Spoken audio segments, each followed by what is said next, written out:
right, back for another week of fights. Doing a random day here on a Wednesday. I think this is the first ever big promotion fight on a Wednesday. Yeah, it will be. Yeah, so we're just going to cover the top 3 fights because nobody knows anyone underneath that. You probably won't even know this guy. Well, you know Hernandez because he's got his ass kicked by Donald Cerrone, but he's coming off a win, and he's going against Drew Dober, more of where he should be at for fighting right now. Fan side, I got Hernandez. He talks a little bit of his game. He's really confident in himself, even though he's had that horrible loss to Donald Cerrone. He's just more fun to watch than Drew Dober. From a coach's perspective, I've got Hernandez too. He was surging until he called out a higher level guy. Right? Now he's fighting a guy at his own level who's unremarkable. He's a great athlete, but he's nothing special. I think Hernandez is going to walk through this guy and slowly get his way up to fighting guys like Cowboy Cerrone like he should be. Yeah, I think it's still going to be another decision, but because Drew Dober's tough as hell, and Hernandez will just probably beat up on him.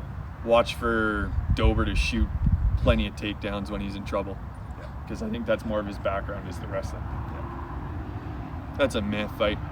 Next is a fight I don't really think should be happening. Ben Rothwell, who pretty good guy.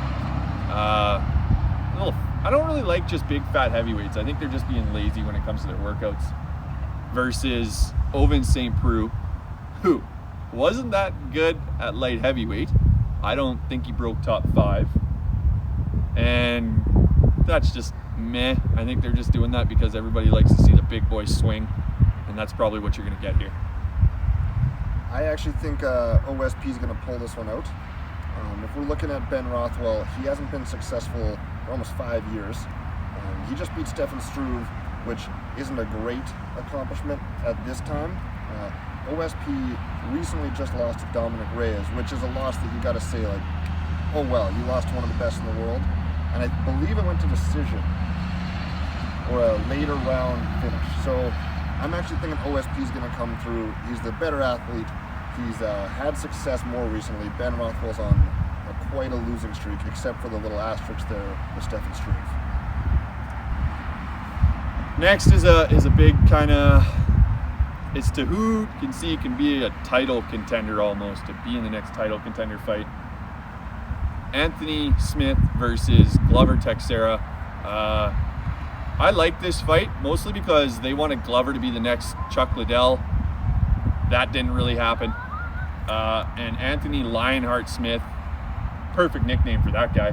He's just fun to watch. Glover Teixeira has a great ground game, but he doesn't really like to use it. He just likes to stand and bang, and he's got one hell of a right cross. This is an interesting one on paper. As a coach, I think Teixeira should win. I don't think he's going to, but on paper he should. He's got a South American 80cc gold, which speaks volumes for his ground game. He's got how many knockouts? Over 10 knockouts. 17 knockouts. 17 knockouts. Over his career. If he hits Anthony Smith, he should finish him. If it goes to the ground, he should finish him. But I like that Anthony Smith is coming off of a title run and a title fight against John Jones. His camp is going to be a very high level. He's going to be coming, every time you have a high level fight like that, your game takes a big step up. I think Glover's been kind of coasting, and I think Anthony Smith is surging right now. Absolutely. Next is a card on a more regular day, Saturday the 16th. Again, we're only going to cover the 3 fights because you're not going to know anyone below that. You probably haven't even heard of this guy, Dan EJ, but you've definitely heard of his opponent, Edson Barboza. I think Edson Barboza just knocks the crap out of him. If it's an Edson Barboza fight, it doesn't last past the first. He really loves going in hard and finishing right away. I hope that happens.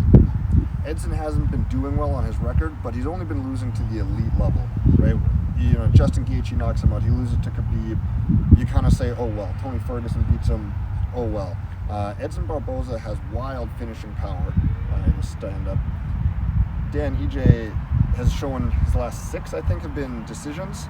So there's just not as much danger. If he's going to have to outpoint Edson Barboza on the feet for 15 minutes, that's a way tougher fight. Yeah, Edson Barboza he just wanted to fight. He told the UFC, either get me a fight or drop me so I can go find somewhere else to fight. They gave him Dan EJ. That should be a crowd favorite for this night. Pretty simple on Edson Barboza there. That's kind of a guy we'd like to get into the gym for the kickboxing. Hey, I would love to work with Edson Barboza. Yeah, that'd be a great time. Good 2 hours, 2-3 hours with him would be just awesome. Next is it's a funny female fight. You got one girl in Angela Hill kind of on a streak against kind of no-name people. And then you got Claudia Gadelha, who I absolutely love. Probably one of the best female Instagram pages.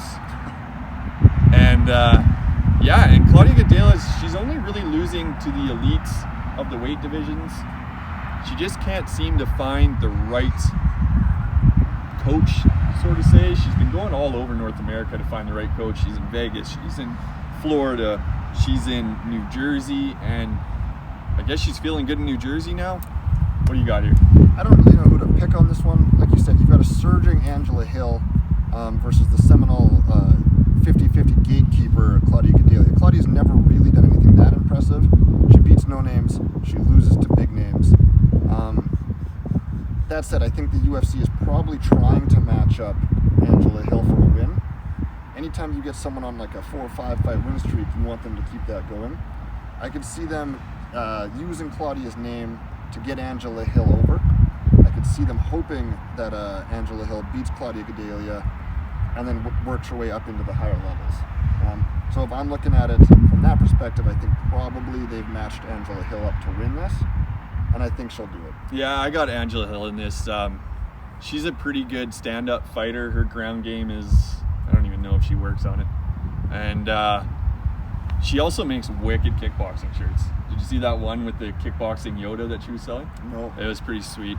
That's definitely a shirt I wanted to get. You know who else has really great shirts? Clinch Fight Shop. They got a bunch of great gear. He's selling online, curbside pickup, or he'll ship to wherever you are in North America. Great guy, knows all about his stuff. If it's not in his store, it's either on its way or it's not worth having. And then next is probably one of the more emotional fights to watch. Alistair Overeem versus Walt Harris. We all know about Alistair Overeem. Everybody's loved every single fight that he's been in. Then you got Walt Harris, who this is going to be a hard one for everyone to watch. He's coming off the death of his daughter, who was kidnapped.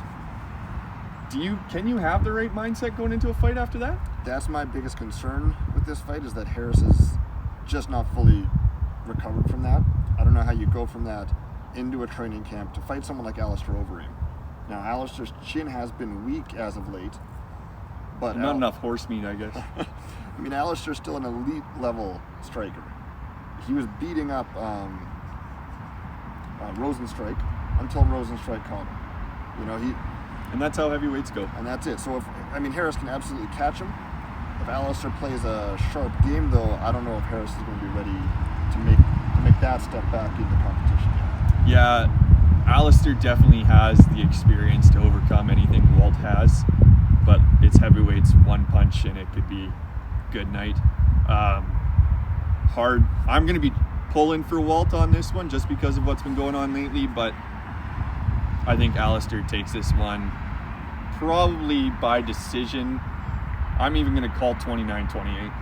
Yeah, this could be a slow clinch up against the cage sort of fight. Definitely. That's our breakdown for this week of fights. Hit the like and subscribe button below. Keep coming back.